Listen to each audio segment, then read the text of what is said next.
São 18 horas, portanto, boa noite, meus amigos, minhas amigas. Como havia informado, mediante um cartaz digital, nós vamos agora dar início a uma live.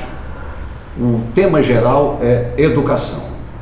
Os temas específicos, todos eles abrangentes, são municipalização de escolas estaduais em Minas Gerais, sendo assumidas por municípios, na esfera específica daquelas unidades que oferecem o ensino fundamental 1, chamado anos iniciais, do 1º ao 5º ano, envolvendo crianças dos 6 aos 10 anos de idade. O segundo tema, também conexo à educação, é o tema da aprovação automática. O que é isso? Como isso começou? O que isso significa? Seus impactos na educação e alternativas. E o terceiro e mais complexo tema é o assunto específico hoje mais de Minas Gerais, que é a proposta do governador Romeu Zema de implantar em Minas Gerais cerca de 730 unidades cívico-militares em lugar das escolas estaduais, tradicionais, laicas, republicanas, civis, com gestão democrática e participação da comunidade. Esses são os três assuntos. Entretanto, dada a gravidade do momento atual que nós estamos vivendo em nosso país, gravidade que se sobrepõe à gravidade a cada momento, na relação tempestuosa que o governo dos Estados Unidos da América pretende impor ao nosso país, eu vou me permitir aqui, com a paciência de vocês, tomar os primeiros minutos para fazer um comentário de ordem geral sobre essa situação. É importante recordar que o presidente eleito, legitimamente, Donald Trump, nos Estados Unidos da América, para o seu segundo governo não consecutivo, portanto não foi uma reeleição, ele sucedeu o presidente democrata Joe Biden, recentemente anunciou, para espanto da própria equipe de governo dele, para estupefação do povo americano de um modo geral, inclusive na seara do Partido Republicano, e para a perplexidade geral do mundo, que pretendia anexar a ilha da Groenlândia, que é território pertencente a um país soberano, que é a Dinamarca. O interesse único é a existência das chamadas terras raras, um mineral extremamente importante, extremamente cobiçado e que é essencial para o desenvolvimento de novas tecnologias, inclusive no domínio militar. Não satisfeito, ele rompeu de uma só vez as parcerias históricas construídas institucionalmente e com importantíssimas e benévolas repercussões comerciais com o México, vizinho ao sul, e com o Canadá, de língua inglesa, vizinho ao norte. Como se sabe, o Canadá e o México, durante décadas, participaram de uma fraternidade, pode-se dizer assim, liderada pelos Estados Unidos da América, que foi o acordo chamado NAFTA. Era um acordo de livre comércio, trânsito livre de mercadorias produzidas nos três territórios, entre os três países, o que seria muito benéfico para impulsionar industrialização, comércio, emprego e renda no México, idem no Canadá, uma vez que o mercado americano é um mercado de quase 320 milhões, que é o tamanho da população daquele país, e é o país de economia mais pulsante, mais poderosa no mundo, embora esteja chegando perto a economia da China, porém ainda distante. Isso funcionou notavelmente bem durante décadas, e eis que, de repente, sem nenhum aviso prévio, sem nenhuma negociação precedente, o presidente Donald Trump anuncia o desejo de não só eliminar o NAFTA, o Acordo de Livre Comércio, impor uma taxação mínima de 10% às importações americanas de produtos canadenses, e anunciou, inclusive, com o propósito de humilhar o vizinho Canadá, de língua inglesa, o desejo de anexação do Canadá. insinuando inclusive que o Canadá tornar-se-ia doravante com essas tarifas inviável do ponto de vista econômico pelo arroxo comercial e que não haveria ele, segundo crê, uma alternativa que não fosse funcionar como uma espécie de anel, uma neocolônia dependente dos Estados Unidos e a longo prazo, se fosse o caso, anexado pelos Estados Unidos.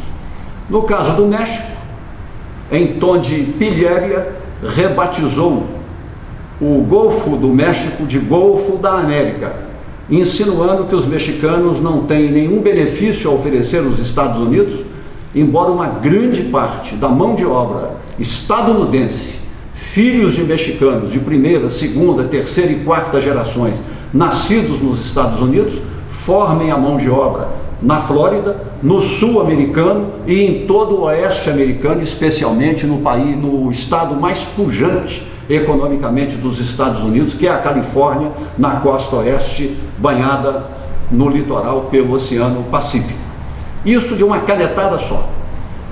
Criou as maiores dificuldades com a OCDE, a Comunidade Econômica Europeia, a Europa unida em torno do euro, a Europa unida em torno de um Banco Central Europeu, a Europa livre de tarifas, com livre trânsito de ir e vir dos cidadãos da Europa continental, já envolvendo cerca de 26 países, entre todos os países que compõem essa cooperação internacional, que vem promovendo, além de paz, estabilidade, bem-estar social, desenvolvimento econômico e também uma posição de equilíbrio no mundo multilateral, no mundo multipolarizado.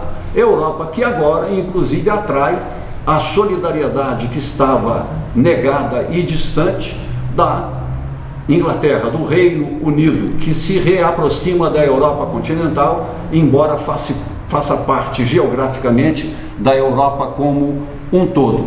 E eis que Trump ameaça impor, e já está estabelecendo, tarifas sem qualquer negociação, de modo, portanto, unilateral, a um estilo imperial e autocrático, rompendo o padrão diplomático, civilizado, tolerante de negociações comerciais, que por natureza são prolongadas para que se faça um balanço equilibrado das vantagens competitivas de cada parceiro nas relações bilaterais ou nas relações de um país, o caso dos Estados Unidos, com o bloco europeu no que diz respeito ao comércio. Em geral, ele está criando um quadro de instabilidade em todo o mundo. Mais recentemente, ele confrontou os BRICS, aquela fraternidade que vem se formando, com diversos tipos de interesses, mas predominantemente interesse comercial e interesse de criar uma espécie de Banco Mundial, que é o Banco dos BRICS, até presidido pela ex-presidente Dilma Rousseff, para facilitar a disponibilidade de capital para investimento em áreas estratégicas ao desenvolvimento dos seus países membros. No caso, o Brasil, que tem sido muito beneficiado, a África do Sul, muito beneficiada, a Índia, muito beneficiada, e a Rússia, além da China, que é o país central no custeio, na manutenção do Banco Mundial dos BRICS e na própria estruturação dos BRICS, que mais recentemente ampliou-se com a adesão e incorporação de diversos outros países. Ora, o mundo já foi um mundo bipolarizado desde a Segunda Guerra Mundial ao tempo da Guerra Fria, quando nós tínhamos o bloco liderado pela União Soviética e o bloco liderado pelos Estados Unidos, com uma conotação de disputa, além de capitalismo e socialismo, uma disputa ideológica representada por capitalismo ocidente e democracia liberal, de um lado, e por outro lado, socialismo e, falemos claro, autoritarismo, na medida que as liberdades fundamentais, a começar da liberdade individual, a começar da liberdade de voto, dos direitos políticos, do mínimo de práticas da democracia minimalista, não se observava em nenhum dos países do chamado bloco soviético, ao ponto de que, quando alguns dos países do bloco soviético ousaram emancipar-se para se liberarem politicamente da tutela soviética, Simplesmente eles foram invadidos, como a Hungria em 1956.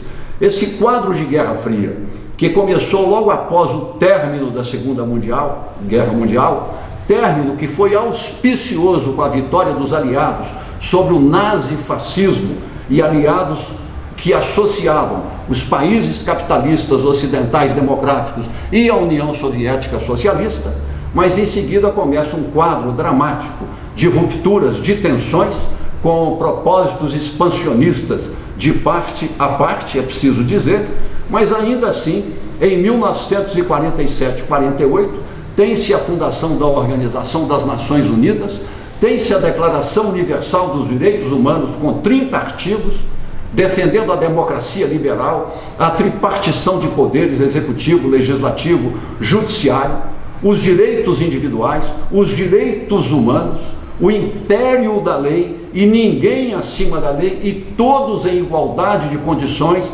independentemente de classe social, de origem, de cor da pele, de qualquer tipo de preferência, iguais diante da lei e a ela subordinados, todos sem nenhuma exceção. Que era uma barragem às ditaduras, aos autoritarismos, às autocracias. Era uma barragem à vivência dramática que a humanidade teve ao tempo que terminou com a Segunda Guerra Mundial e que tivemos aquele lamentável episódio do Holocausto, com o extermínio de 6 milhões de judeus e uma guerra mundial que extirpou a vida de pelo menos 25 milhões de pessoas somente na Ásia e um total de 50 milhões no mundo. Mas logo, logo, o ambiente solar propiciado pela criação da ONU e pela Declaração Universal dos Direitos Humanos fica ensombrecido com a questão da Guerra Fria. Segue-se a isso o primeiro experimento de guerra regional, não atômica, entre as grandes potências. No caso da Coreia, a Coreia dividida, surge a Coreia do Norte comunista e a Coreia do Sul com uma ditadura civil-militar que vai durar até por volta dos anos 90, começo da primeira década do presente século, até que a Coreia do Sul se democratize. E assim vivemos durante muito tempo, muitas décadas, um clima de turbulência, o caso de Cuba aqui na América Latina, os casos de guerras civis e guerras que foram internacionalizadas na África, os processos de descolonização mundo a mundo, que acabaram com os impérios, mudaram a geografia do mundo, geraram a criação de dezenas e dezenas e dezenas de novos países, e o mundo foi se tornando, após o fim da Guerra Fria, que se celebra no ano de 1989, com a dissolução do Império Soviético, 89 a 91, 89 é a queda do Muro de Berlim e 91 é a dissolução do mundo soviético com a libertação de Polônia e todos os demais países que viviam sob a tutela da tirania da União Soviética. Aquele clima de Guerra Fria é dissipado, há um período de neoliberalismo, porque havia um ataque ao estado de bem-estar social. O argumento colocado é que os estados-nação não suportariam elevação de cargas tributárias para financiar a expansão e a permanência do estado de bem-estar social. Então há um momento em que o neoliberalismo parecia a última palavra e o fim das ideologias e o fim das guerras, dos nacionalismos, das ideologias, da disputa partidária e ideológica, e por assim dizer, como se fosse um triunfo definitivo do capitalismo e da democracia liberal em todo o mundo. Era uma utopia, não era uma distopia, era uma utopia.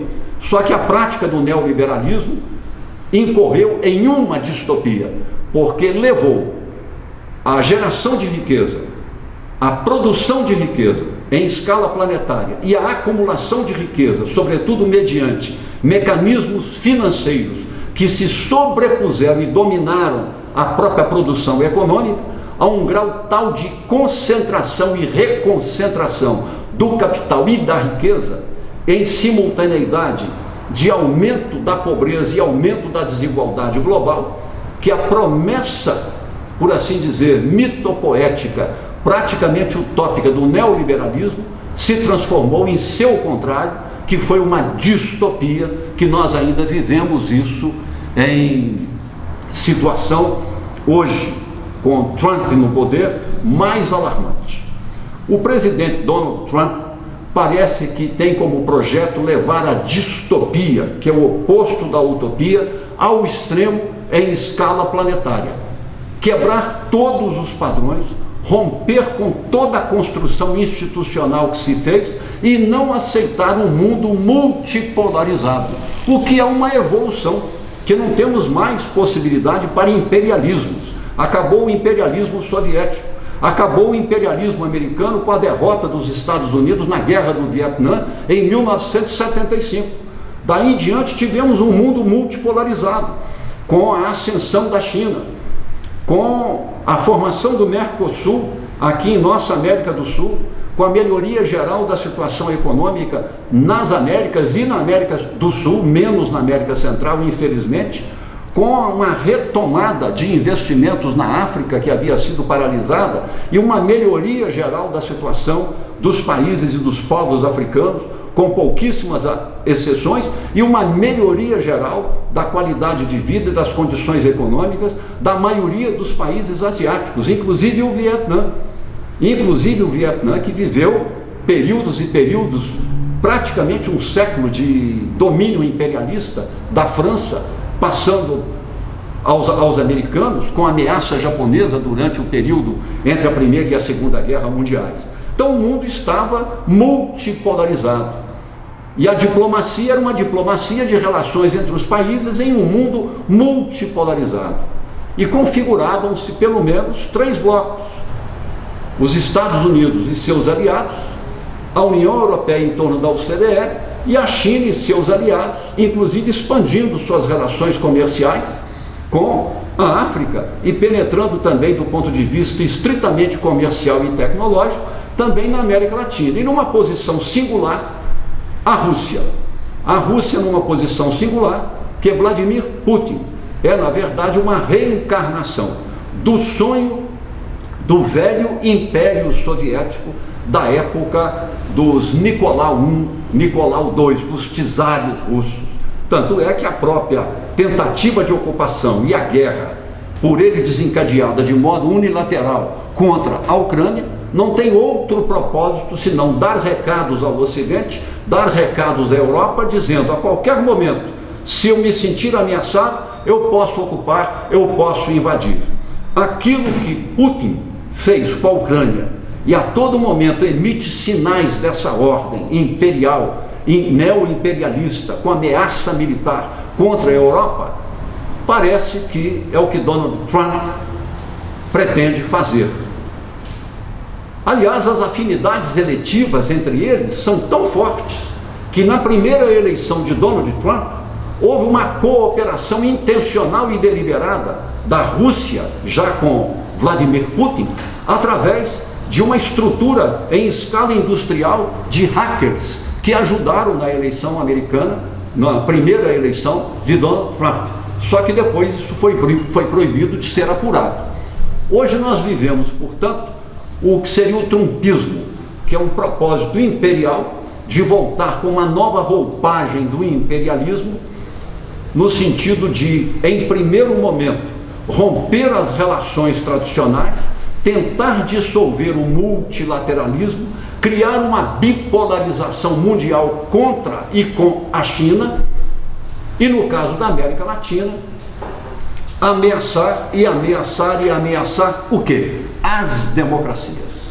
Aliás, na América Latina, na América Central e na América do Norte, ele está ameaçando o Canadá, de tradição democrática, está ameaçando o México, de tradição democrática, inclusive agora com a eleição de uma mulher de posições independentes de centro-esquerda, uma democrata reformista, moderada, de centro-esquerda, e o Brasil, com a tradição democrática após a ditadura militar, com a promulgação da Constituição de 1988, nós aqui experimentamos governos de todos os tipos, de todos os campos político-ideológicos e partidários, mesmo com tanta polarização até ensandecida, que o Brasil está cansado disso. É preciso superar essa etapa e voltar a ter a competição eleitoral aguerrida, que seja político-partidária, programática, político-ideológica, mas com civilidade, como fizeram o PT e o PSDB. De 1989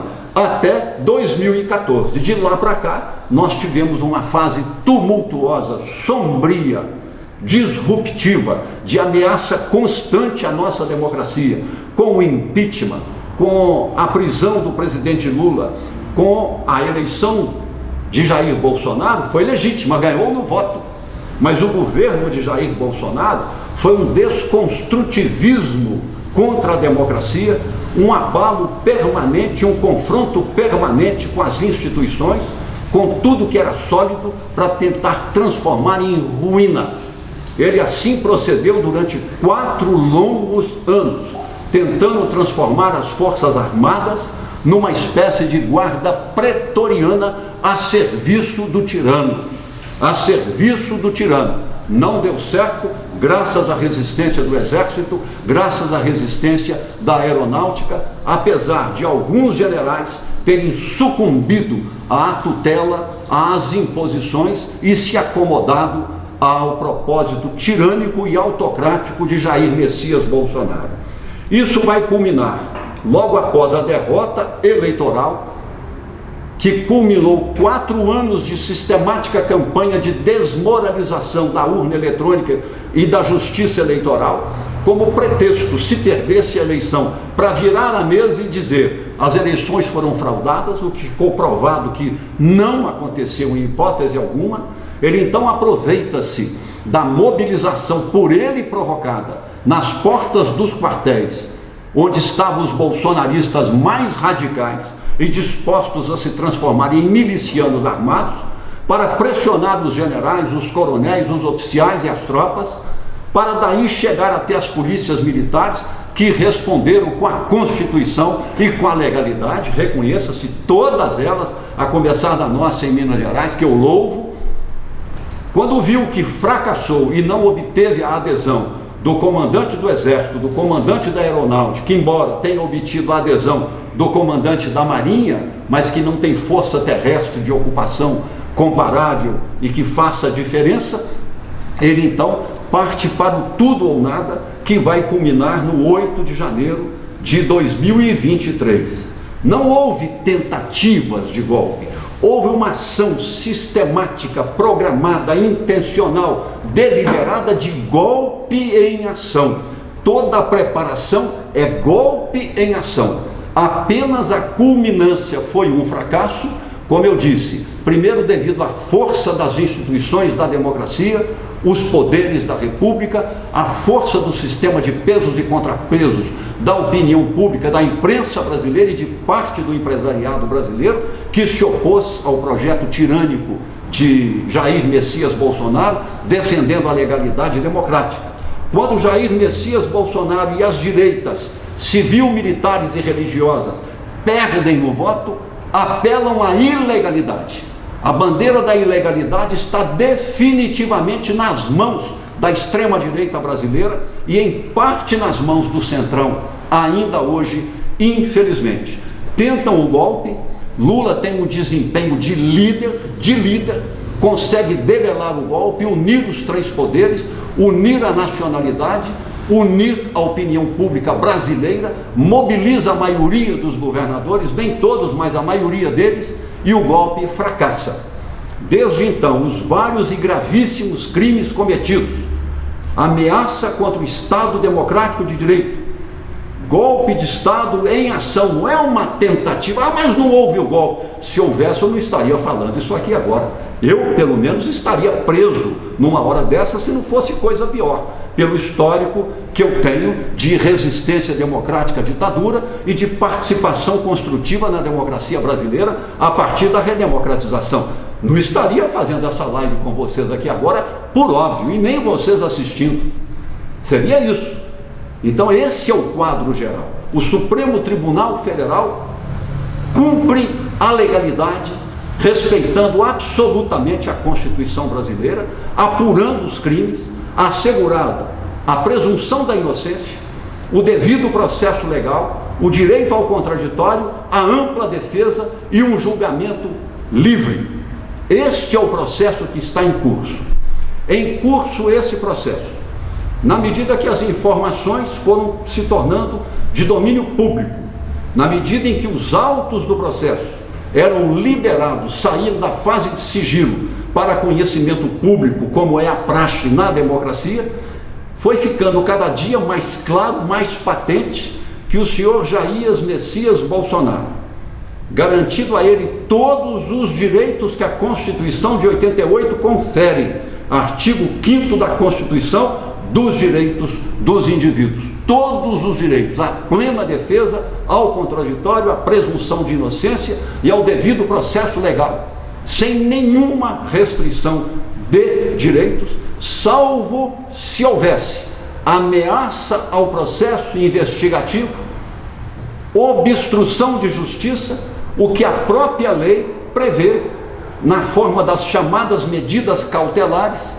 para se utilizar de 2 instrumentos fundamentais: ou a prisão preventiva em caso mais grave, ou então um conjunto de medidas cautelares que possam chegar à restrição de uso do passaporte, com a retenção do passaporte, limitação para livre circulação, proibida em determinados horários, e até mesmo a colocação de tornozeleira eletrônica para coibir os riscos de grave ameaça ao processo investigativo e de justiça, e também de risco de fuga, dada a aproximação de iminente julgamento.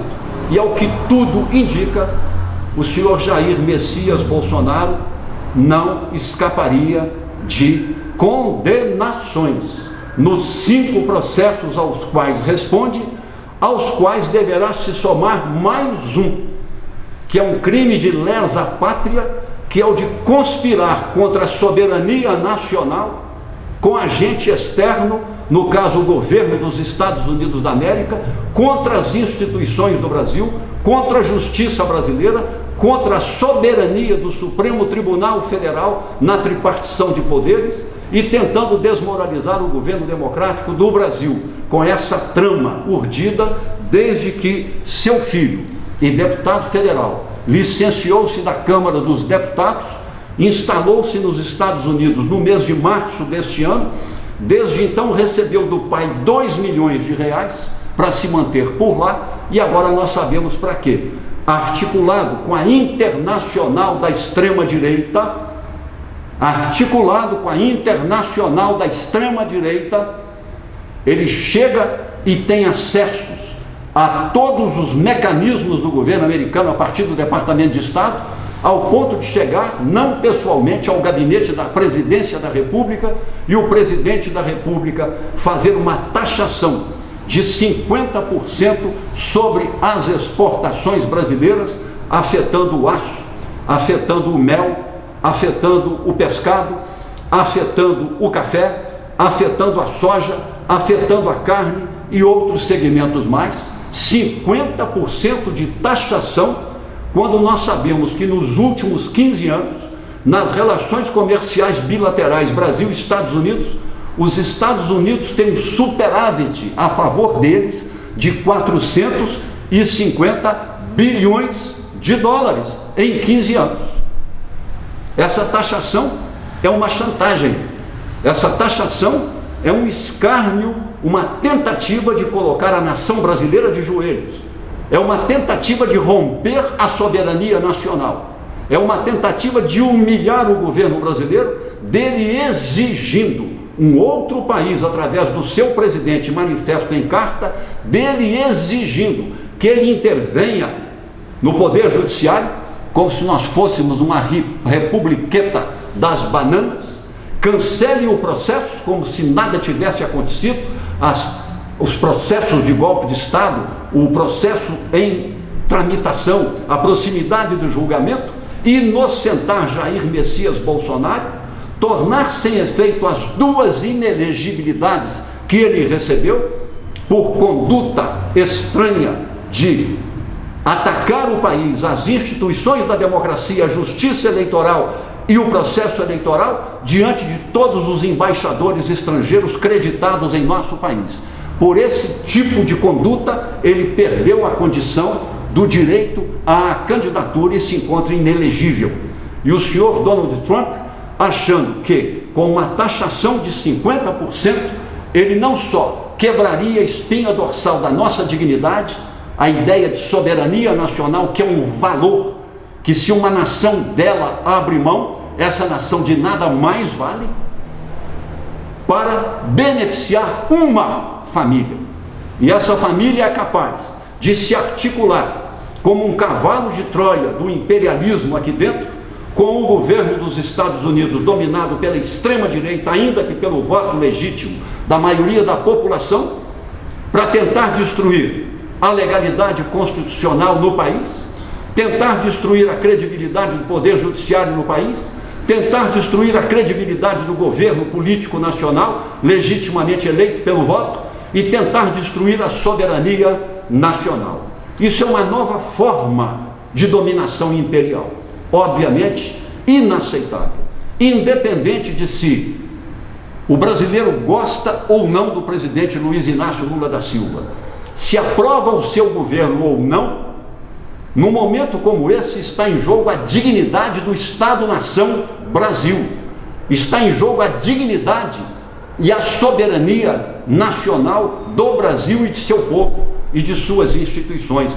Essa é a grande questão. A disputa política é outra questão. É óbvio que nós não podemos subordinar os legítimos interesses econômicos e comerciais brasileiros a uma questão de dignidade e de soberania nacional.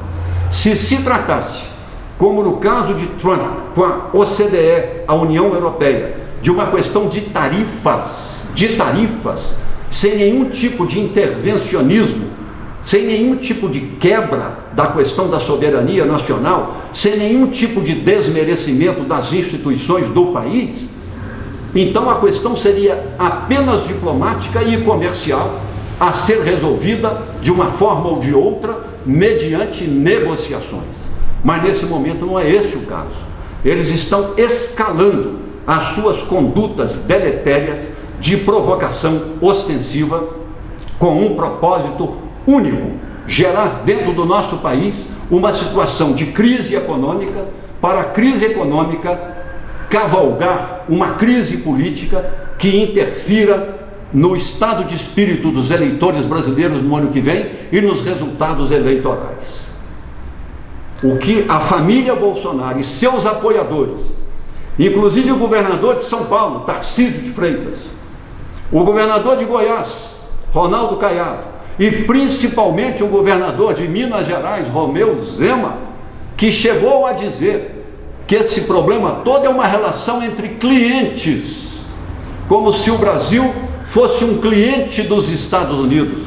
Ele foi corrigido por ninguém menos do que João Amoedo. João Amoedo é um banqueiro, um empresário bem-sucedido, idealizador do Partido Novo. Ele queria criar no Brasil um partido de centro-direita liberal democrático genuíno. Acabou excluído do Partido Novo, dominado hoje por Romeu Zema.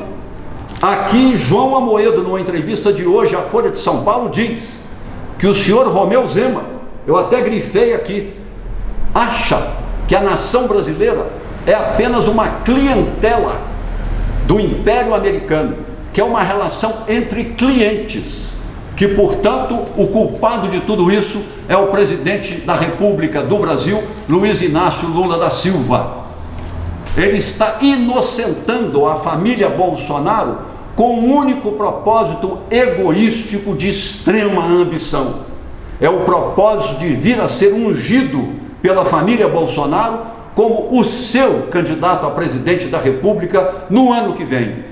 E a preço de quê? A preço de entregar na bandeja a soberania nacional, a dignidade nacional. Esse é o governador que nós temos em Minas Gerais.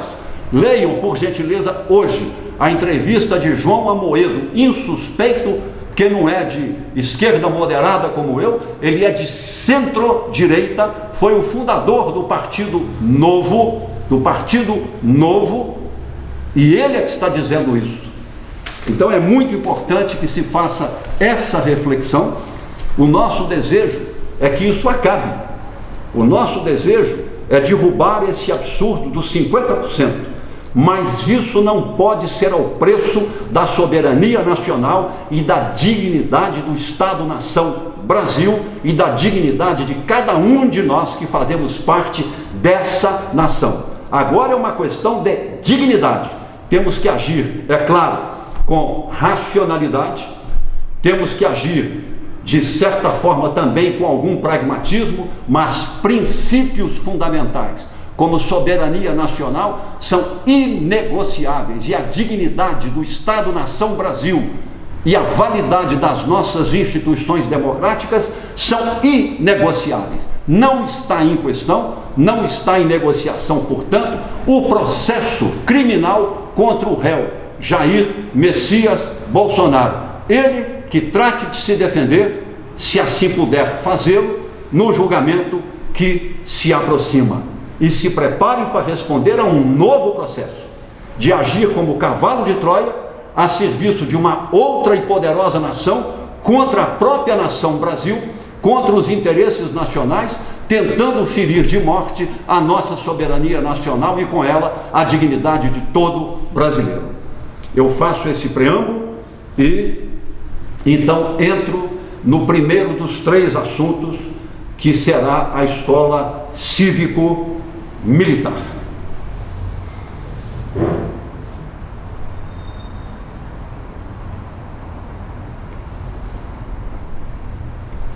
Eu lhes confesso o meu profundo estranhamento ao constatar que o aparentemente moderado, aparentemente educado, aparentemente elegante cidadão mineiro Romeu Zema de Araxá seja o portador de uma proposta de implantação imediata de 730 unidades de escolas cívico-militares em lugar das escolas republicanas, laicas, civis, com gestão democrática e participação comunitária, escolas comunitárias de ensino médio em nosso estado. A nossa rede estadual reúne cerca de 1.450 escolas estaduais de ensino médio distribuídas no território. Portanto, algo em torno da metade dessas escolas, num processo que o governador chamou de democrático, participativo e de consultas, acelerado em menos de um mês, um tema de tal importância, de tal ordem, de tal gravidade e novo, ele queria em menos de 30 dias que isso fosse resolvido, escola por escola, e colocou para isso as superintendências regionais de ensino ligadas à Secretaria de Estado de Educação para agendarem e fixarem um calendário de consultas rápidas, mas o resultado foi para ele inesperado. Cerca de 80% das escolas até então submetidas a esse processo intempestivo e impositivo de consultas, entre aspas, disseram não à escola cívico-militar. Eu quero fazer alguns esclarecimentos preliminares. A crítica que farei a seguir à escola cívico-militar não tem absolutamente nada a ver com crítica às Forças Armadas nem à Polícia Militar de Minas Gerais. Elas não têm nenhuma corresponsabilidade autoral nessa ideia do senhor governador Romeu Zema, absolutamente nenhuma. Elas mesmas, Forças Armadas e Polícia Militar, devem estar um pouco perplexas e surpreendidas com a intempestividade do governador de, no final do seu segundo mandato, a menos de 1 ano e meio das eleições do ano que vem, ele julgar na mesa 730 escolas cívico-militares no Brasil, em Minas Gerais. Vamos por partes. Ponto 1, me acompanhe. Tivemos uma ditadura civil-militar durante 21 anos em nosso país, 1964, 1985. Eu lutei 21 anos contra essa ditadura civil-militar. Eu fui preso político por quase 2 anos, fui torturado por essa ditadura. Assim que saí da prisão para não ser assassinado, tive que ir para o exílio no Chile, onde fiquei por 2 anos e meio. retornei, casei-me, comecei a ter meus filhos. Eu e minha mulher comemos o pão que o diabo amassou das ameaças contra a nossa casa, contra a nossa família. Fui excluído da Universidade Federal de Minas Gerais, da qual eu era professor de Sociologia, e ela recentemente me homenageou, me reconhecendo como professor de Sociologia da Universidade Federal de Minas Gerais. Portanto, eu sou professor de Sociologia da UFMG, com o meu caso agora no aspecto jurídico a ser proximamente apreciado na Comissão Nacional de Direitos Humanos, que certamente me dará o direito de voltar à universidade como seu professor de direito. Esperei por isso 48 anos e nunca recorri a nenhum mecanismo político, a nenhuma ajuda política de nenhum político, nenhum governador, nenhum presidente, nem os meus amigos.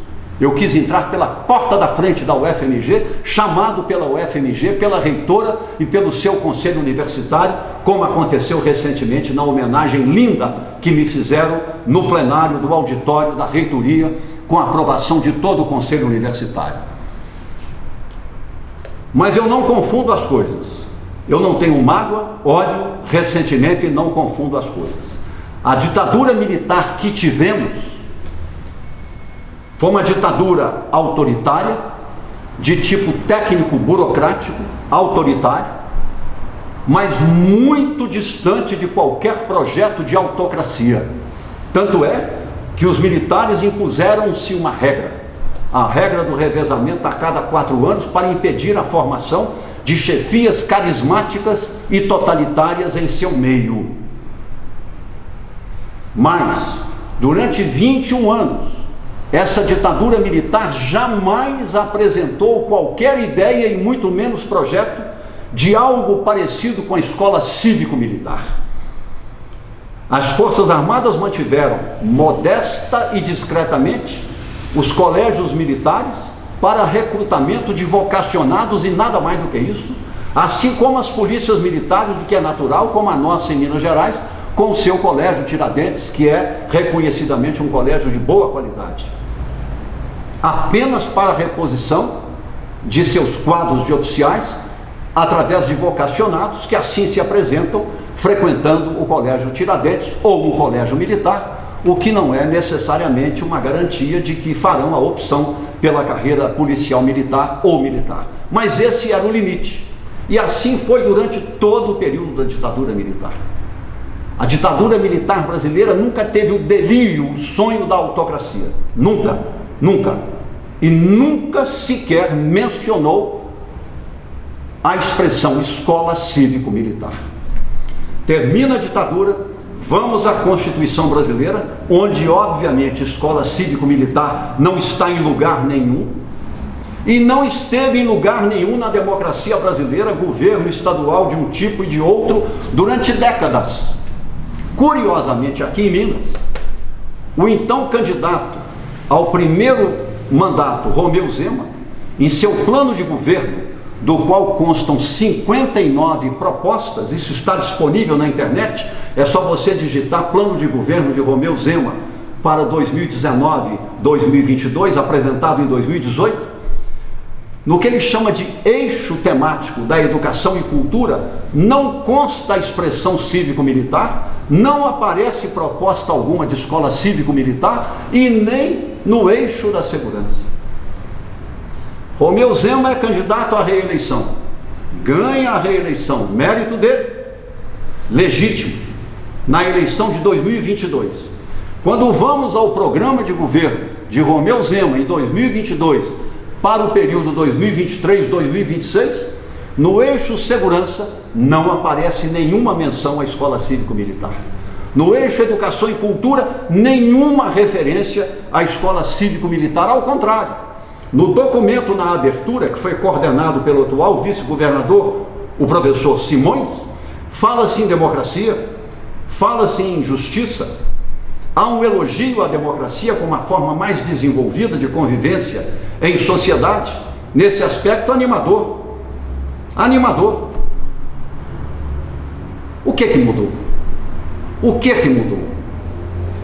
Mudou que a partir do segundo semestre de 2023, Lula já era presidente da República, segundo semestre de 2023, o senhor Romeu Zema começa aqui em Minas Gerais a adotar um conjunto de condutas completamente desconhecidas por quaisquer governadores em Minas Gerais em todos os tempos, inclusive desconhecida ao tempo em que Tancredo Neves, um democrata, eleito governador em 1982, toma posse no início de 1983 e mais de uma vez recebeu o então ditador, o general João Batista Figueiredo, com sobriedade, cerimônia, liturgia, mas com civilidade. Inclusive na inauguração do aeroporto de Confins, lá estava o governador de Minas Gerais recebendo o presidente da República, embora um ditador, no aeroporto.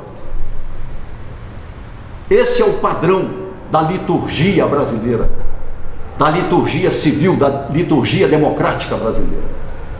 Você reconhece o voto do eleitor, valoriza o voto do eleitor e testemunha isso com civilidade na relação institucional, política e administrativa com o outro, que pode ser o seu adversário, mas não é o seu inimigo, e foi eleito pelo mesmo povo que te elegeu. A partir do segundo semestre de 2023, o governador Romeu Zema passou a hostilizar o presidente da República, inclusive em termos pessoais e morais. O chamou das palavras mais indescritíveis para ofendê-lo, para agredi-lo, para criar um contraditório, um bate-boca que o presidente da República, obviamente, e com sabedoria, ignorou. Quando a questão do Propag, aliás, muito bem colocada pelo senador mineiro Rodrigo Pacheco, que é uma proposta que ajuda todos os estados brasileiros e, sobretudo, Minas Gerais, São Paulo, Rio de Janeiro e Rio Grande do Sul, os mais endividados, foi colocada e o presidente da República assimilou e aprovou a proposta. O governador Romeu Zema, que elevou a dívida pública de Minas em 65%, de 100 bilhões para 165 bilhões, porque não pagou nem juro, nem o principal, que foi um benefício que Bolsonaro fez a ele e a Minas Gerais, e somente a ele e a Minas Gerais, enquanto todos os demais pagavam. Ele não queria pagar essa dívida, queria transferir para o seu sucessor, e rebelou-se contra o presidente da República, rebelou-se contra a lei, rebelou-se contra a razão e a racionalidade, e rebelou-se contra o Propag. Falou absurdo do Propag, até o ponto que o secretário de Estado da Fazenda dele publicamente elogiou e aprovou o Propag, e a Assembleia Legislativa de Minas Gerais aprovou o Propag, o Congresso Nacional endossou o Propag, e assim nós temos hoje o Propag ajudando a salvar Minas Gerais das más administrações financeiras de Anastasia, de Pimentel e de Romeu Zema. 3 sucessões de governantes que não souberam administrar a economia mineira e as finanças públicas. Esse é o quadro. Ele comprou gratuitamente, de modo unilateral, a hostilidade, a confrontação com o presidente Luiz Inácio Lula da Silva. Já são diversas, que se somam a mais do que os dedos dessa mão, as situações de inauguração de empresas importantes em Minas, para as quais, convidados o presidente da República e o governador não comparece, e lá está o presidente da República, sequer recebido pelo governador no aeroporto, sequer enviando uma representação para receber o presidente da República. Assim tem sido, hostilidade atrás de hostilidade. Eis que, de repente, não mais do que de repente, e surpreendeu a todos, absolutamente a todos, o governador tira da cartola essa história de 730 escolas cívico-militares. 730 escolas cívico-militares. O governador de São Paulo foi o primeiro a falar em escola cívico-militar, Tarcísio de Freitas. Ele propôs 30. Como o do Paraná falou em 60 ou 70, ele subiu para 70. Nenhum nem outro cumpriu a meta. Mas estamos falando de 30 a 60 ou a 70, num horizonte de 4 anos, que não foram implantadas, enquanto Romeu Zema, no horizonte de 1 ano e meio, fala em implantar 730, ou a metade do total das escolas de ensino médio, na modalidade cívico-militar em Minas Gerais. Muito bem. Se a preocupação fosse segurança da comunidade escolar e do entorno, uma preocupação mais do que legítima, a sabedoria, até você mais modesto, um mínimo de inteligência recomendaria o quê?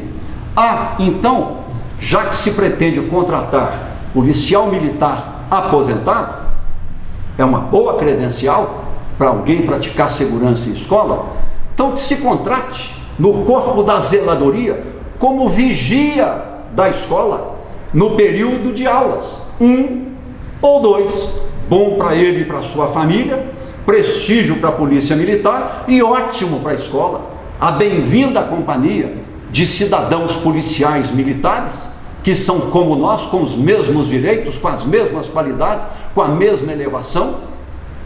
Seria muito bom e nós estaríamos aqui aplaudindo o governador.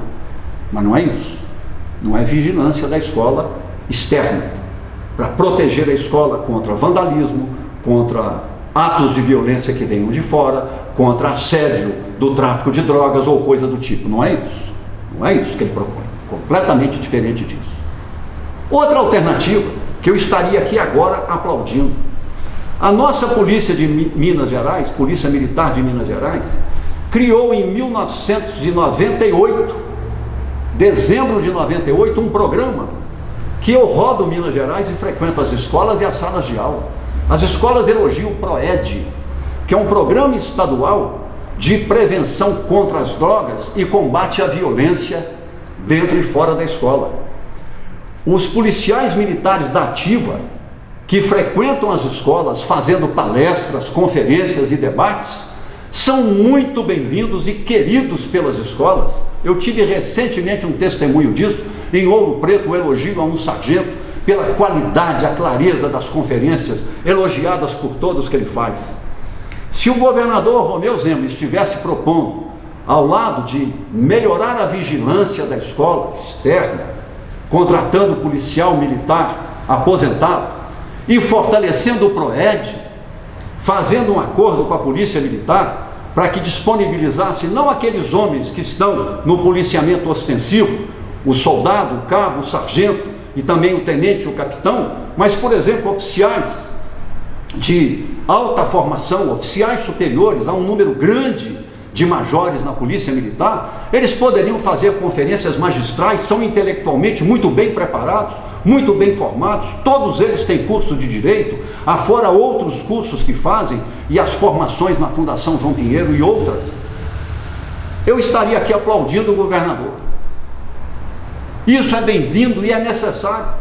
O PROED é um benefício que a Polícia Militar trouxe para nós, Minas Gerais. Parabéns, Polícia Militar de Minas Gerais. Parabéns, sincero, de coração. É um bem, é um bom projeto. Mas o que quer o governador? O governador não quer nada disso. Se é que ele sabe que existe o PROED, ele não quer nada disso. O que ele propõe, conclua você que me ouve como quiser, coincide há 1 ano e meio do calendário eleitoral. Coincide a régua e compasso com o momento no qual a extrema-direita brasileira, o campo do bolsonarismo ultra-radical extremista, está discutindo e disputando internamente o espólio de Jair Messias Bolsonaro, que eles lá entre eles já dão como liquidado, que vai ser condenado e preso. O candidato natural de Jair Messias Bolsonaro era o seu filho lá nos Estados Unidos, financiado com dinheiro das doações via Pix, 17 milhões que os bolsonaristas arrecadaram para ajudar Bolsonaro e manter o filho lá nos Estados Unidos, conspirando contra o Brasil. É claro que Eduardo Bolsonaro vai ter que responder à justiça por esse crime de lesa pátria contra a soberania nacional e contra o poder judiciário e as instituições do Estado Democrático de Direito no Brasil. É claro. Então está fora do jogo também. Seria a esposa do presidente ou seria um dentre os governadores bolsonaristas? Tarcísio de Freitas, Ratinho Júnior do Paraná, Caiado de Goiás e Romeu Zema de Minas Gerais. Romeu Zema vestiu a fantasia de candidato a presidente da República, tornou-se mais bolsonarista do que Jair Messias Bolsonaro, mais bolsonarista do que o bolsonarismo. Então não é possível desvincular-se o desvario do que ele chama de projeto de escola cívico-militar em número de 730. Portanto, não se trata de um piloto, não se trata de um experimento modesto. Vamos fazer 5, experimentar, e a partir do experimento, que leva 2, 3 anos, vamos ver se há uma modalidade que comparativamente agregue valor, agregue novidade, contribua efetivamente para melhorar a organização institucional, o funcionamento, a qualidade e o bem-estar das pessoas na escola e o aprendizado dos alunos. Mas não é nada disso, não é nada disso. Quando ouvido, o governador mais de uma vez declarou: o que o Brasil precisa, a juventude precisa, a escola precisa é de disciplina. Disciplina é a palavra-chave, é o argumento utilizado. Disciplina. Nós temos hoje no Brasil cerca de 1000 municípios que já estão entre os bem-sucedidos redes municipais de ensino em educação. Aliás, hoje saiu um resultado. Em 2024, o Brasil saltou de menos de 55% de alunos concluintes do segundo ano alfabetizados para 72% de alunos concluintes do segundo ano alfabetizados. Sobretudo nos municípios que os estados praticamente já não têm mais rede estadual de anos iniciais de 1º a 5º ano. Então é mérito das redes municipais esse avanço muito significativo em tão pouco tempo do Brasil na questão da alfabetização, que hoje é a prioridade número 1 do Ministério da Educação. É um avanço muito significativo. Então nós temos mais de 1000 municípios, cada vez mais bem-sucedidos. Isso vai se elevar a 2000, 3000 e até 2030 nós teremos um grande crescimento a partir do sucesso da alfabetização, mais a universalização da pré-escola e mais o tipo de intervenções pedagógicas que estão sendo feitas diligentemente nas escolas brasileiras. Os estados que mais avançaram são nordestinos, em especial o Ceará, líder em todos os rankings, em todas as avaliações. Então nós temos muitas boas notícias e a qualidade do aprendizado no Ceará alcançou a excelência. O IDEB de Sobral, por exemplo, é 9,6 nos anos iniciais e 7,8 nos anos finais. Vocês acreditam que uma escola bagunçada, indisciplinada, os alunos aprendem? Porventura no Ceará, ou no Piauí, que é outro estado bem sucedido, ou em Alagoas, que está crescendo, ou em Goiás, ou no Paraná, ou no Espírito Santo, ou no Pernambuco, que estão em expansão, os melhores resultados vêm de escolas cívico-militares? O argumento não é de que uma escola cívico-militar provavelmente resultará em melhor qualidade do aprendizado. Não é esse o argumento. Aliás, ele é falacioso, que as escolas cívico-militares, as poucas implantadas, elas recebem 3 vezes mais recursos do que a escola convencional e os alunos são selecionados. Com o tempo eles vão sendo selecionados. Então você tem mais dinheiro, o que é um artifício, muito mais do que a escola convencional, e você tem seleção. Então você na verdade molda a chamada melhoria do aprendizado. Se as condições fossem igualitárias, você poderia fazer uma comparabilidade honesta, mas nem assim escolas cívico-militares existentes têm o que oferecer, têm o que dizer em qualquer comparação com boas escolas públicas, municipais ou estaduais em nosso país. Então é uma falácia esse argumento. Ele se centra na questão da disciplina. Ora, disciplina e hierarquia são valores estruturadores e fundamentais em qualquer instituição militar e policial militar. Sem essas duas estruturas, as instituições militares não se caracterizam como instituições militares. Podem ser instituições de outro tipo. É constitutivo do ambiente policial militar e militar, Forças Armadas, a estrutura pautada por respeito sagrado à Constituição e à lei, em primeiro lugar, hierarquia, disciplina. Não é o caso de uma escola que não é uma instituição militar. A escola está aqui na nossa Constituição brasileira, página 137 dessa edição, capítulo 3, da educação, da cultura e do desporto. Nos diz, artigo 205, a educação, direito de todos e dever do Estado e da família, será promovida e incentivada com a colaboração da sociedade, visando ao pleno desenvolvimento da pessoa, seu preparo para o exercício da cidadania e sua qualificação para o trabalho. Adiante sublinha a gestão democrática do ensino público na forma da lei.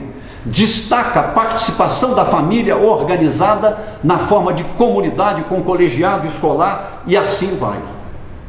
Eu fui secretário de Estado de Educação em Minas Gerais, adjunto de 95 a 96 e titular da secretaria 97 e 98. Na ocasião, nós passamos do 5º lugar no ranking nacional entre os estados em educação básica para o 1º lugar em 1997. Não tínhamos nenhuma escola cívico-militar. Não tínhamos nenhum problema de disciplina. Nenhum problema de disciplina. Tínhamos quadro de escola completo, tínhamos formação continuada em serviço, o PROCAD, Programa de Capacitação de Dirigentes Escolares, com frequência quinzenal, 8 horas de aula de formação com desenvolvimento de produto e aplicação com monitoramento. Tínhamos o PROCAP, Programa de Capacitação de Professores, com 8 horas de formação quinzenal, 140 mil professores participando. Tínhamos os cantinhos de leitura de matemática e língua portuguesa em cada sala de aula, de 1ª a 4ª série, hoje 1º ao 5º ano, em nossas escolas e também em parceria com os municípios.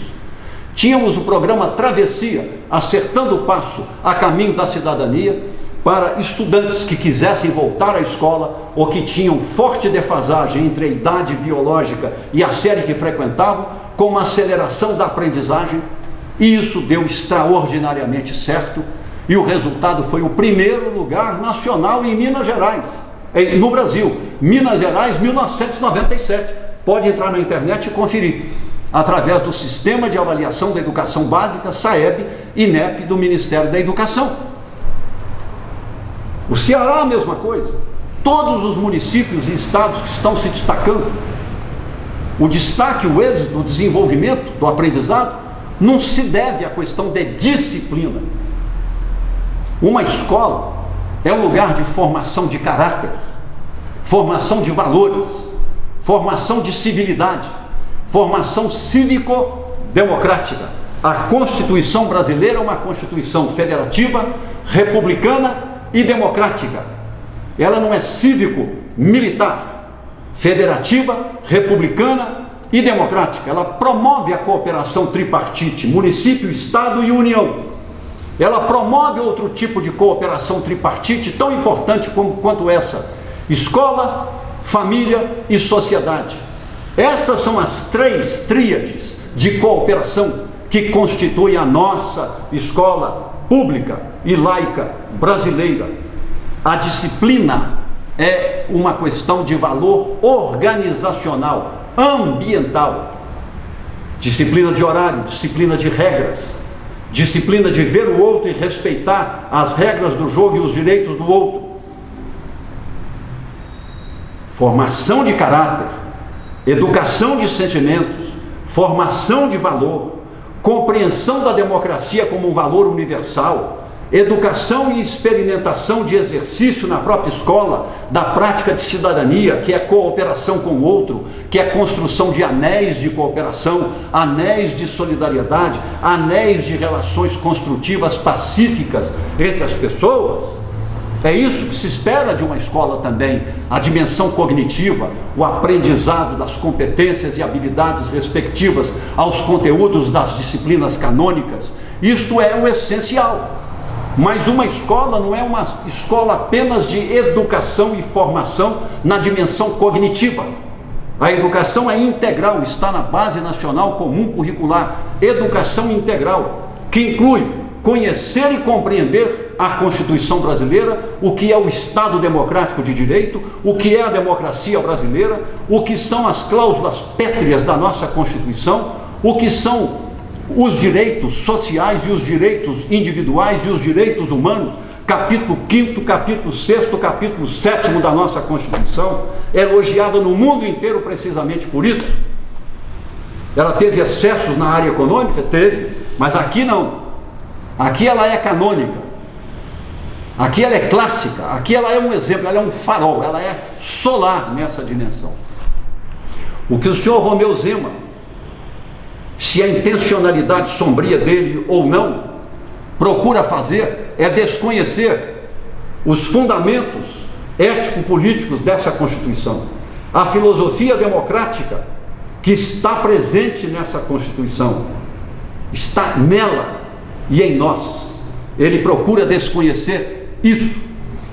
Não vou dizer que ele queira militarizar, que seria completamente extravagante, mas é algo incompreensível dizer que diretor de escola, vice-diretor de escola, equipe de pedagogos de escola, professores de escola, o colegiado da escola, do qual participam representantes dos pais, das famílias e da comunidade, inclusive lideranças associativas, são todos incapazes a priori de assegurarem que a escola funcione, se organize com funcionalidade, com regularidade, com regras, que as regras sejam razoavelmente acolhidas por todos, compreendidas por todos, e que a sala de aula funcione de tal modo que haja condição de um professor dar uma aula. Um professor que julga que não tem condição de dar uma aula é uma fragilidade humana, mas não é má fé. É uma fragilidade humana. Porque eu fui professor na minha vida quase toda. Sou consultor em educação de 4 municípios mineiros: Ouro Preto, Conceição do Mato Dentro, Verdelândia, pequeno município no norte mineiro, e Nova Porteirinha, pequeno município no norte mineiro, ao lado de Janaúba. Basta atravessar a ponte sobre o rio Gorutuba. Faço o trabalho com gosto, frequento cada escola, basta ver nas minhas redes sociais o registro das visitas, entro em sala de aula, convivo com diretor, vice-diretor, pedagogo, professor, converso com alunos, converso com pais de alunos, equipes de secretarias. O caminho é formação continuada de diretores, inclusive na dimensão filosófica, filosofia pedagógica da BNCC e compreensão da nossa Constituição, compreender os fundamentos de valor filosóficos, ético-filosóficos da democracia brasileira, para valorizarem a família, valorizarem a instituição chamada colegiado escolar e dividirem as responsabilidades de modo cooperativo com as famílias, com empresários que queiram colaborar com a escola, com associações civis, um time de futebol, uma associação religiosa que queiram colaborar com a escola. Para isso é importante essa educação também dos gestores, formação continuada técnico-pedagógica e organizacional gerencial dos dirigentes, formação continuada dos pedagogos, para que saibam fazer com prontidão e máxima eficácia monitoramento dos processos de ensino e de aprendizagem, verificar semanalmente quão bem os alunos do 1º ao 5º ano e do 6º ao 9º ano estão lendo, domínio da leitura, em que patamar, em que nível, onde estão os problemas e que tipo de intervenção fazer em tempo real. Idem para escrita, idem para cálculo. É o que nós estamos promovendo, e não apenas o meu trabalho. No Brasil as pessoas estão começando em geral a trabalhar assim. Eu acabei de testemunhar os bons resultados do aprendizado na área de alfabetização, de menos de 55% a 72% do total de alunos do 2º ano alfabetizados. Esse é um número que merece comemoração. Temos que chegar aos 100%? Temos, mas já passamos de menos de 55% para 72% em 2 anos. É uma vitória do Brasil. Não é uma questão, governador, de disciplina. Eu também louvo especialmente a autodisciplina. Gosto muito da autodisciplina pessoal. Gosto muito. Mas não é uma questão de disciplina. Uma coisa é você institucionalmente, colegiadamente na escola, fazer com que todos compreendam as regras do jogo. A Constituição do país, a de Minas Gerais, a do município, a Base Nacional Comum Curricular e a questão curricular, as regras de organização e funcionamento da rede municipal ou estadual de ensino, o regimento da escola, o projeto político-pedagógico da escola. Os regramentos aí estão. Agora é uma questão de, havendo justiça, um acordo básico entre as pessoas sobre justiça, que aí as pessoas confiam umas nas outras. Quando há injustiça, a sombra toma conta e a luz solar desaparece. Um acordo básico sobre o que entendemos como sendo a justiça nesta escola. Coordenação, ordenar com os outros e não ordenar. Ordenar com os outros, coordenação. Mas isso não basta, que é uma escola, é uma instituição e ela tem que funcionar. E ela tem que funcionar com base em quê? Em acordos, obrigações que estão estatuídas em lei, perspectivas e direitos dos alunos e das famílias na forma de um projeto político-pedagógico com metas. Então tem que ter eficiência e eficácia, realização, justiça e coordenação a serviço, com eficiência e eficácia, dos direitos dos alunos a um alto grau de aprendizagem. Quando essa trindade se constitui, isso leva mais ou menos 5 anos de trabalho árduo, educativo, de formação, regras do jogo, compartilhamento. É um trabalho de construção institucional, governador. Não é martelada de martelo na bigorna. Está aqui a disciplina, contratando os policiais militares.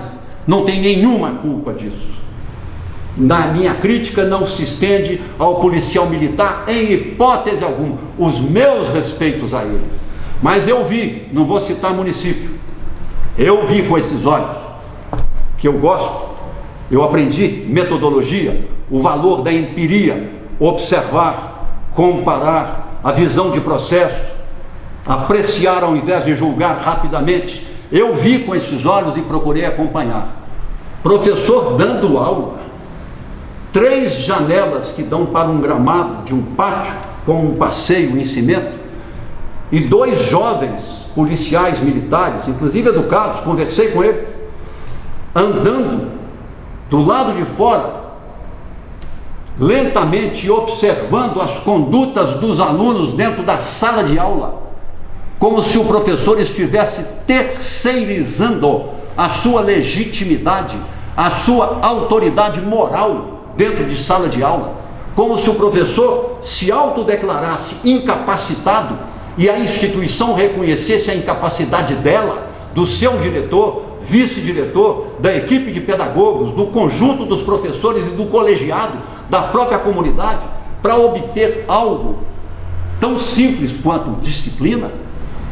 Uma boa escola que funciona bem, limpa, por mais modesta e simples que seja, a qualidade da merenda é excelente, o programa do livro didático funciona, os professores cumprem os horários, frequentam, assiduidade, pontualidade, o diretor está presente desde o momento que a escola abre, os adultos dão os exemplos de condutas agradáveis, de condutas que devem pautar como exemplos a serem seguidos, os planejamentos semanais de aulas são feitos, as aulas planejadas são dadas e bem dadas, há uma sincera preocupação com o aprendizado de cada aluno, nenhum aluno é deixado para trás e o professor, o pedagogo, o diretor intervém. Eu vi em Ouro Preto, meus amigos e amigas que aqui acompanham, na escola de Amarantina, como é que a escola funciona, e o diretor Celinho, todo final de mês, é um acordo entre ele e os professores, tem um horário já na agenda do diretor e na agenda da escola. Naquele horário, o professor da sala tal sai da turma e entra o diretor, que vai ouvir os alunos, sobre o mês que terminou, ensino, aprendizado, soluções, elogios, problemas, críticas. Isto feito, na semana seguinte, o diretor Celinho encontra-se em horário que não é de aula com cada professor e reporta ao professor exatamente o que aconteceu no diálogo entre ele, diretor, e os alunos. Isto feito sem tensão, com civilidade, com elegância, com corresponsabilidade, e a vida continua sem problema. Sem problema.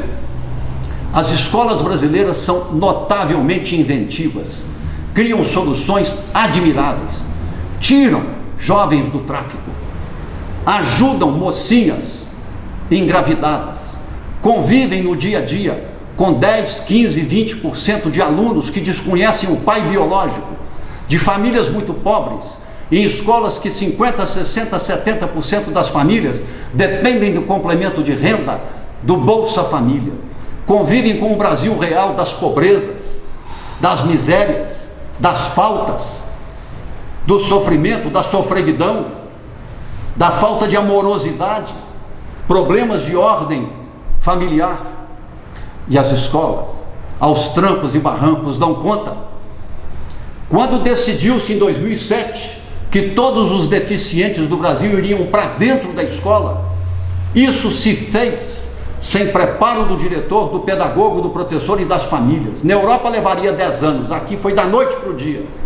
E as escolas deram conta, estão dando conta, com problemas, com dificuldades, sim, deram conta, estão dando conta, e as escolas se humanizaram. Governador, seu secretário de educação, que foi diretor de escola, deveria frequentar a escola como eu frequento. O senhor deveria fazer como governantes fazem mundo afora, de vez em quando frequentar uma escola, ouvir aluno, ouvir professor, dar uma aula. Calce as sandálias de São Francisco, governador, volte atrás, valorize o PROED, contrate policiais militares aposentados para a vigilância externa da escola. Isso ajudará dentro da escola. Mas o senhor apreciar, concluir, julgar, decidir e agora impor que o diretor é incapaz, que o vice-diretor é incapaz, que o pedagogo é incapaz, que o professor é incapaz, que a comunidade é incapaz de orientar, formar caráter, educar sentimentos, formar valores, educar para a cidadania, educar para a convivência, a vida em democracia, como o senhor escreveu no seu plano de governo de 2018, lembra-se? O senhor valorizando a democracia? Reconheça.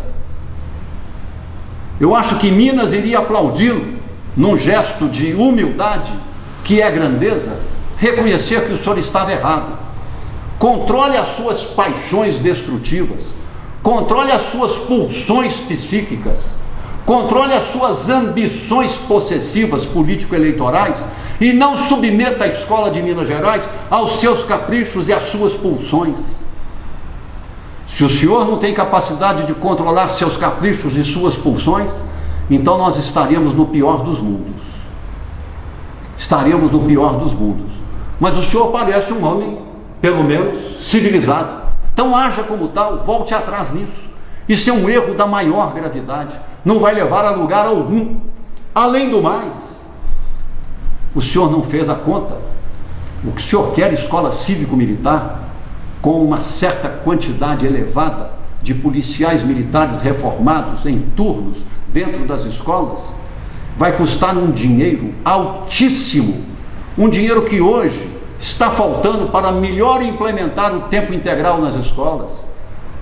Não há coisa melhor do que o tempo integral nas escolas. Já são quase 40% das escolas brasileiras em tempo integral. Eu acabei de mostrar nas minhas redes sociais uma delas. Lá você tem um teatro de arena com arquibancada coberta, sala para música, sala para artes plásticas, um laboratório de ciências da natureza e de áudios visuais. Aí você complementa com a matemática, com a língua portuguesa, com as ciências, com a geografia, com a história, com a filosofia e com a sociologia, artes plásticas, teatro, danças de todos os tipos, inclusive a capoeira, a literatura e a poesia, a dramatização, isso tudo alternando-se nos tempos da permanência do aluno e do jovem em tempo integral. Isso é alegria de viver, isso é disciplina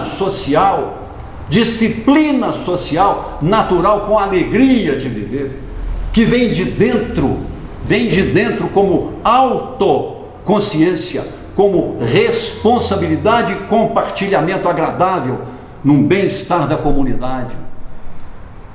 Disciplina de fora para dentro é absolutamente necessária no quartel, que é uma regra do jogo, requer a disciplina, porque o homem militar é diferente do homem civil, não é porque tem uma farda ou o cabelo cortado, é diferente que ele tem o monopólio do poder legítimo das armas municiadas, ele tem o poder de vida e morte em situações extremas. É por isso que tem que ter a disciplina, a hierarquia, a formação, a educação. É muito diferente. O que temos na escola são desafios que fazem parte da vida cotidiana, conforme eu narrei, descrevendo situações em momentos passados. O que o senhor quer é uma ideologização, me preocupa muito. Então o senhor amanhã, candidato a presidente da República, vai propor transformar 180 mil escolas públicas no Brasil em escolas cívico-militares. Se propõe 730, a metade das escolas de ensino médio.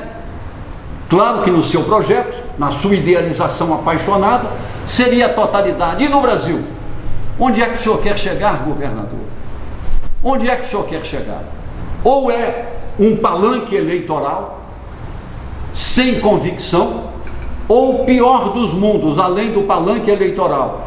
Isso tomou conta das suas paixões, das suas pulsões e virou propósito. Se virou propósito, o senhor está perto do fascismo. A ideia de sociedade, ainda que com mobilização permanente militarizada, é típica do fascismo. Mussolini fez assim, o integralismo no Brasil queria fazer assim, Hitler fez assim com as SA, as tropas de assalto. Eram 450 mil homens fardados, armados pelas ruas. O senhor está soltando demônios. O senhor quer levar a vida em sociedade e na democracia para um combate nas trevas, na escuridão. O senhor tem ideia do que o senhor está abrindo? Que caixa é essa que o senhor está abrindo? Eu termino comentando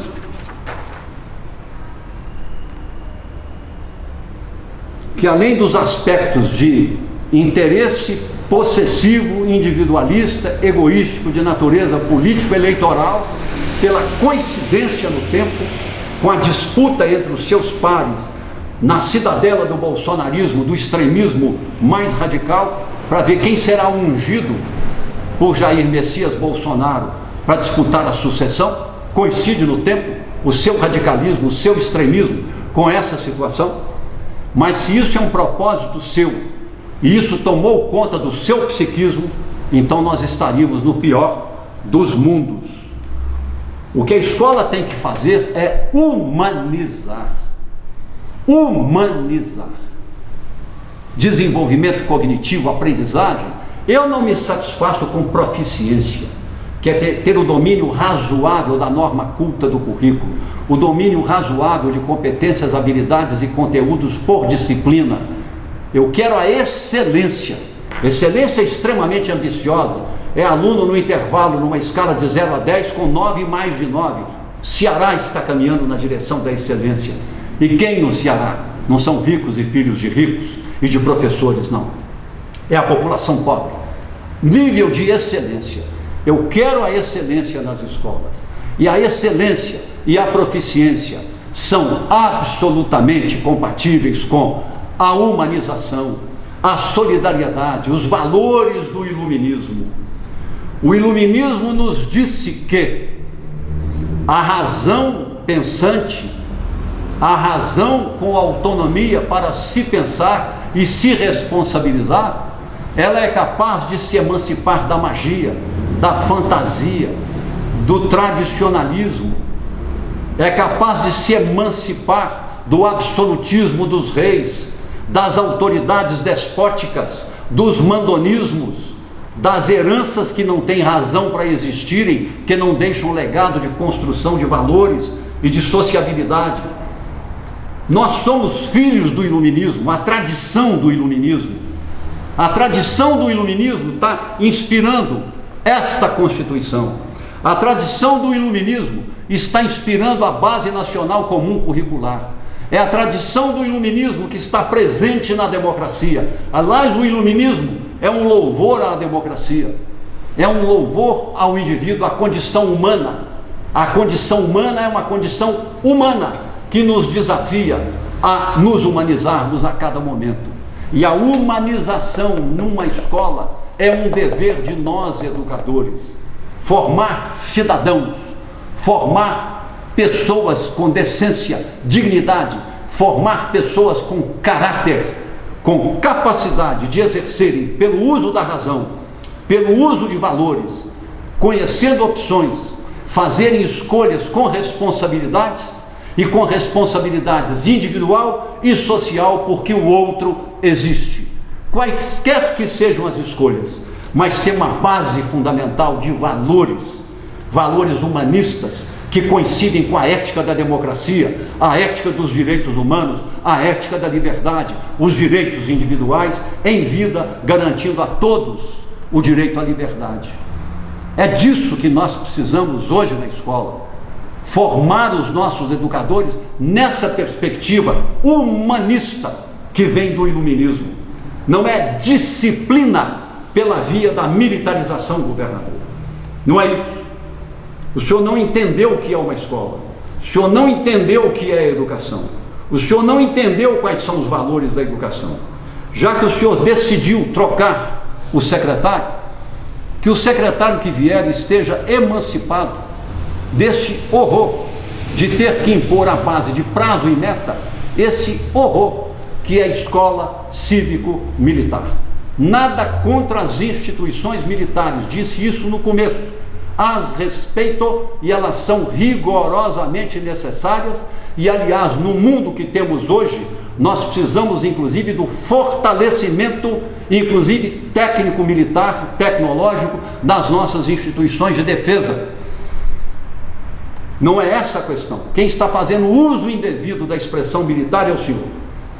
É o senhor. Repito aqui a minha sugestão, se me permite. Contrate policiais militares aposentados para fazerem a segurança externa da escola. E volte com o PROED, dê recurso à polícia militar para ela colocar os melhores quadros que ela tem nas escolas, fazendo palestras, seminários, na linha do PROED, prevenindo a juventude contra a questão do uso de drogas e prevenindo contra práticas de violência. Isso é uma contribuição, isso é uma humanização também, é uma educação de valores também. É disso que nós precisamos, não é de colocar em constrangimento policiais militares aposentados fiscalizando condutas individuais de alunos em sala de aula. Onde é que isso vai parar? Qual que é o limite entre isso e a observação de opções, de escolhas, de manifestações, de organização de grêmio e assim por diante? Qual é o limite? Entenda, governador, escola cívico-militar não é que seja uma má ideia, é a falência da razão, é a falência da humanização, é a falência da escola. É dizer ao diretor, ao pedagogo, ao vice-diretor e ao professor: vocês não servem, vocês não têm capacidade de formar as juventudes. Deem as aulas técnico-burocraticamente, deem as aulas conforme os planejamentos, agora deixem as condutas com os policiais militares. No fundo é isso que o senhor está dizendo, é isso que o senhor está propondo. E aqui eu encerro. Se vocês tiverem encaminhado questões, comentários, perguntas, eu vou até deixar, meus amigos, a municipalização e o outro assunto que é a aprovação automática para uma próxima live na semana que vem, eu lhes prometo. Vou aqui responder às questões, comentários e perguntas que foram encaminhados sobre o primeiro assunto, a Escola Cívico-Militar. Lucas, você me ajuda aí? Primeiro, o José Reinaldo Preguinho de Viçosa está acompanhando a live. Falou assim: João, nosso cavaleiro da esperança, que sua voz foi de toda Minas Gerais. Ignorância é corajosa. Zema, digo, ama a ignorância, é atrevida. Zema. Ele está fazendo uma crítica também ao Romeu Zema. Eu queria que o senhor fizesse um comentário breve sobre a fala do Preguinho. A fala? Do Preguinho. Ah, sim.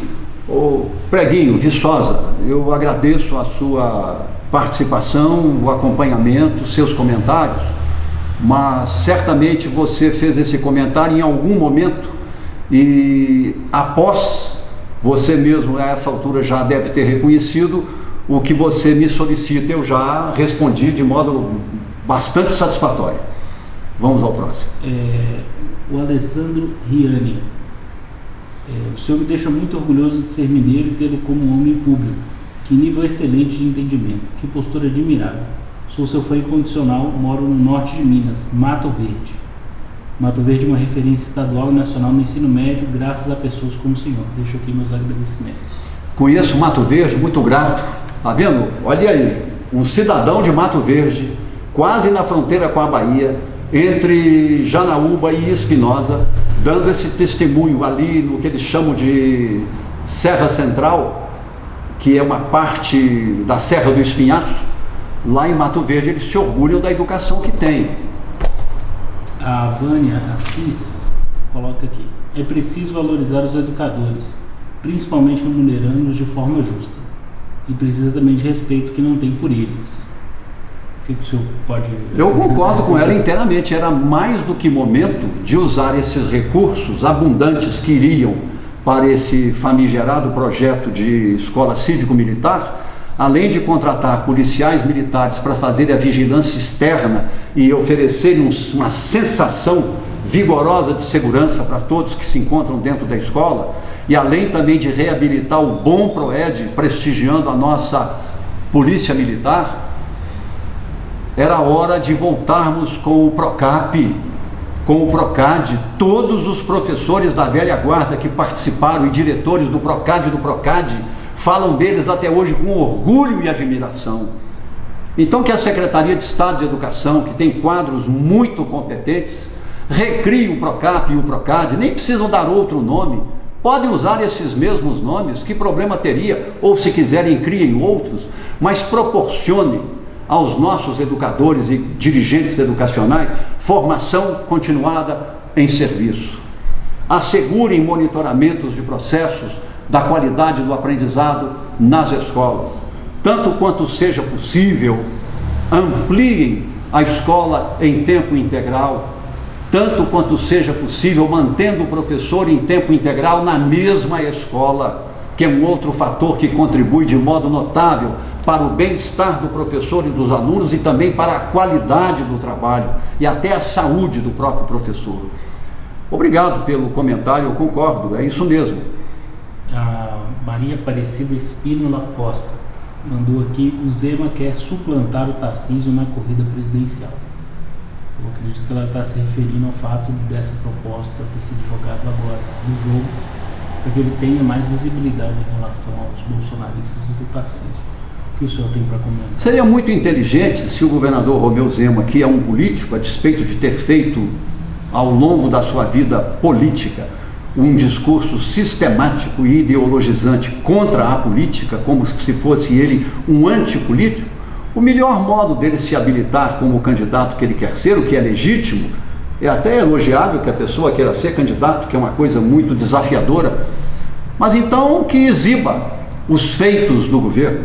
Por exemplo, em educação, eu infelizmente não os vejo. Quando o senhor fala da educação em Minas Gerais, eu tive o cuidado de ler os números, os dados. O senhor está falando o tempo inteiro em obras. Eu não conheço um governo que não tenha feito obras. Aliás, no nosso governo, o governador Eduardo Azeredo, Nós fizemos um empréstimo de 300 milhões de dólares ao Banco Mundial, com a contrapartida equivalente do orçamento de outros 300 milhões de dólares. Nunca houve tanta obra em escolas em Minas Gerais, inclusive a construção de escolas nucleadas rurais. Nunca houve tanta obra. Quadras cobertas, laboratórios de informática, foram implantados 700, inclusive em redes municipais. Mas isso não é ser secretário de Educação, nem ser um governador da educação.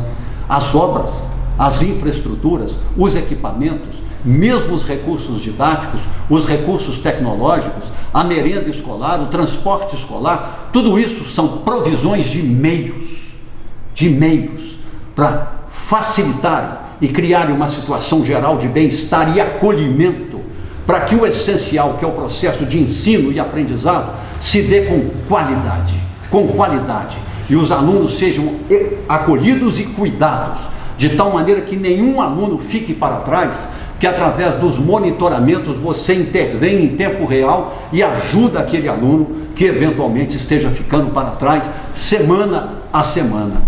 É isso. O senhor falou em obras, transporte escolar, alimentação escolar, acolhimento a aluno. Todos os governos fazem isso em alguma medida, podem variar em eficiência e eficácia, todos fazem isso. Isso não é fazer educação, isso é prover os meios e as condições para que a educação de fato aconteça. Para que a educação de fato aconteça com grandeza, como falamos anteriormente, aí sim é valorizar o diretor e não desvalorizá-lo, como se ele fosse incapaz de liderar a escola em plenitude, inclusive para que haja na sala de aula um ambiente construtivo de aprendizagem. Eu fico imaginando, aproveitando a pergunta, o que se passaria na cabeça do policial militar reformado que eventualmente fosse contratado para trabalhar numa escola chamada cívico-militar, quando ele observar a sala de aula não mais organizada em fileiras, nas quais cada aluno vê o crânio do outro, a nuca do outro, mas organizada em meios círculos, dentro dos quais as pessoas se veem, se olham, trocam sensações, impressões, afetos, troca de sentimentos, trocas culturais, e conversam entre si, intercambiam entre si, discutem as questões o tempo inteiro, e forma-se um vozerio na sala de aula, mas um vozerio agradável, num tom adequado, que as pessoas vão aprendendo a utilizar, que é uma sala na qual os alunos estão aprendendo a instrução, aplicando-a, se apropriando dela com autonomia, para aplicar o conhecimento que está sendo adquirido na resolução de problemas. Portanto, eles apresentam produto, apresentam resoluções. É o texto escrito, é o cálculo elaborado, é a interpretação cartográfica, é a dramatização, é o conto e o reconto, e assim por diante. A sala tem que ser um lugar de fala, um lugar de debate, um lugar de discussão, um lugar de comentários, um lugar de trocas culturais, um lugar de falantes, Não existe mais, nos dias de hoje, a sala de aula dos enfileirados, o tempo inteiro ouvindo um professor dando uma aula de 20, 25, 30 minutos, discursiva, monocrática, e o aluno assistindo, ou copiando, ou fotografando, ou recebendo a cópia em pendrive depois. Isso não existe mais. O que tem agora é o protagonismo, é a participação, é a colegialidade. Isso é incompatível com essa ideia de escola cívico-militar. Não tem absolutamente congruência alguma, nada a ver. O Jailton Gomes da Silva, e tem um outro perfil político aqui que não tem nome, mas é um perfil de político, estão falando a mesma coisa. Eles estão falando, não adianta a esquerda fazer campanha contra as escolas cívico-militares, porque elas vão ser implantadas. E esse perfil comentou assim, tem muitos diretores apoiando. Como fazer?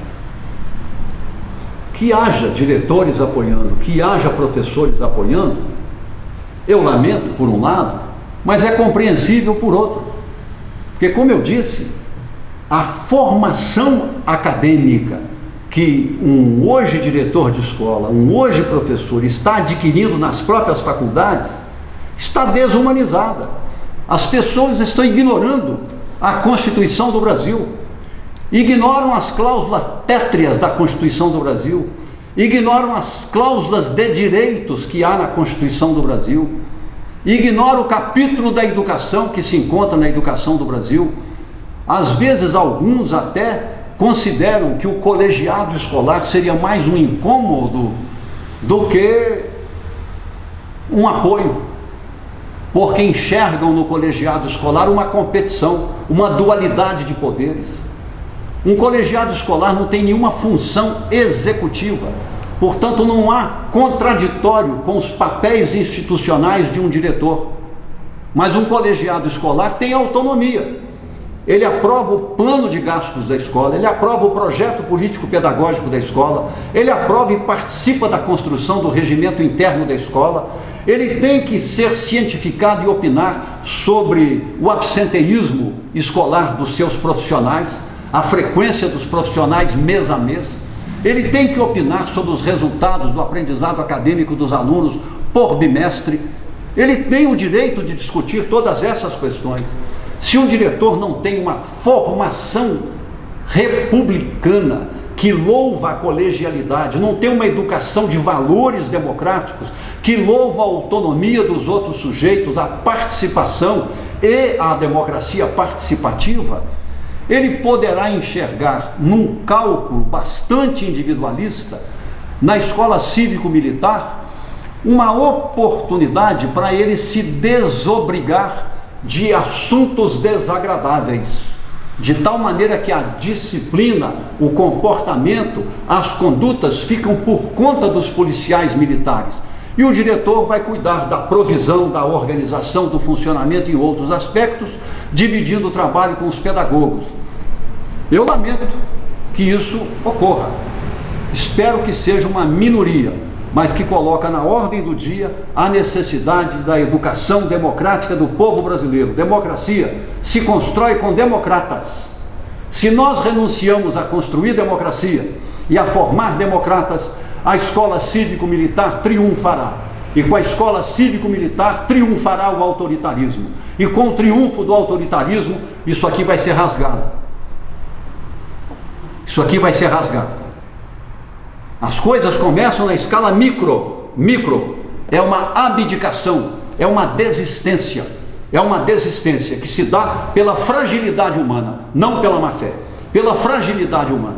E aí nós temos que agir, aí nós temos que conversar, aí nós temos que debater. Se o governador de Minas Gerais, Romeu Zema, quisesse de fato fazer consulta democrática, abrir o debate, esse tema é de tal complexidade, de tal gravidade, que isso demandaria um processo de 1 ano de discussões abertas, uma vez por mês, com a participação da comunidade, ouvido o contraditório, pontos de vista distintos e contraditórios, para que as pessoas da escola fossem formando-se, educando-se no processo, e cada um, no uso pleno da sua autonomia moral e intelectual, avaliasse e tomasse as suas decisões. Mas não é no vapt-vupt, e chama isso de processo de consulta. Eu lamento se há colega meu, educador, que compartilhe dessa má ideia. É fragilidade humana, mas não é má fé. Nós recebemos outros comentários, muitos comentários aqui em apoio e também a mobilização do pessoal com a live. O último que eu queria registrar é o comentário da Marta Aparecida de Oliveira. Comenta assim: é uma alegria ouvir sábias palavras de uma pessoa em que confiamos ouvir e acreditar no fundamento do conteúdo expressado. O professor João Batista tem um conhecimento extenso e gigantesco repertório político. Eu conheço essa professora. Ela é diretora de uma escola municipal em Guanhães, uma das melhores escolas públicas que eu já conheci. E tudo lá é com leveza, tudo lá é com sabedoria, tudo lá é com grandeza. A comunidade participa intensamente. É uma escola modesta num bairro periférico, tem uma quadra coberta, jardins muito simples, mas belíssimos, extremamente bem cuidados, uma alimentação escolar maravilhosa, uma biblioteca modesta, bem organizada, de alta funcionalidade, uma escola de leitores, uma escola de escritores, uma escola onde as coisas são conversadas, discutidas, resolvidas, uma escola de coesão, de solidariedades. A diretora exerce com naturalidade a sua liderança e lá funciona uma ética do seguinte tipo: há justiça, há coordenação. Tomamos decisão e temos um acordo na forma de um projeto político-pedagógico que a escola tem, cumpra-se e todos cumprem. Funciona. Conheço, visitei essa escola pelo menos 4 vezes. Não é uma escola cívico-militar, é uma ótima escola. Com isso, meus amigos, eu acho que por hoje nós podemos aqui encerrar. Na semana que vem eu vou informar, pelo menos informo na semana que vem, ou faremos na sexta ou no sábado, ou na semana seguinte, uma outra live sobre a municipalização e sobre a aprovação automática. Eu só antecipo 2 informações. Eu fui o secretário de Estado de Educação que iniciou a municipalização em Minas Gerais. Transferi aos municípios mais de 800 mil alunos da antiga 1ª a 4ª série. Deveria ter transferido mais. A municipalização foi dos maiores benefícios feitos à educação. Esse resultado de 72% dos alunos do 2º ano alfabetizados é um resultado de escolas municipais. Mais de 80% dos alunos em Minas Gerais já estão em escolas municipais. Praticamente 100% nos outros estados, nos anos iniciais, dos 6 anos de idade aos 10 anos de idade, do 1º ano ao 5º ano do ensino fundamental, todas essas escolas já são há muito tempo municipalizadas. E a propósito de municipalização, eu volto aqui ao nosso capítulo da educação. Me permitam aqui um pequeno tempo para encontrar o artigo que nos diz aqui que é um dever. Os municípios, artigo 211, parágrafo 2º, artigo 211, parágrafo 2º da Constituição Brasileira de 1988. Os municípios atuarão prioritariamente no ensino fundamental e pré-escolar. Isso até já está superado, que eles atuam na creche, segmento de 0 a 3 anos e 11 meses de idade. A pré-escola está universalizada no Brasil inteiro, segmento etário de 4 a 5 anos e 11 meses, e é estranho hoje que algum município não tenha ainda assumido a totalidade das escolas públicas do 1º ao 5º ano. Eu não discuto aqui o modo como a municipalização no atual governo está sendo feita. Não tenho elementos para comentar, nem para criticar, nem para aplaudir, mas a tese, a ideia é ideia certa e constitucionalmente respaldada. Respaldada. Fazer politização em cima do assunto municipalização é altamente indevido. Altamente indevido. E sobre a aprovação automática, eu apenas antecipo. Esse é um dos poucos e últimos grandes males da educação nacional. A aprovação automática. O que não significa elogio à volta à reprovação. A coisa é mais complexa, eu vou deixar para comentar na nossa próxima live esses 2 assuntos. Muito obrigado.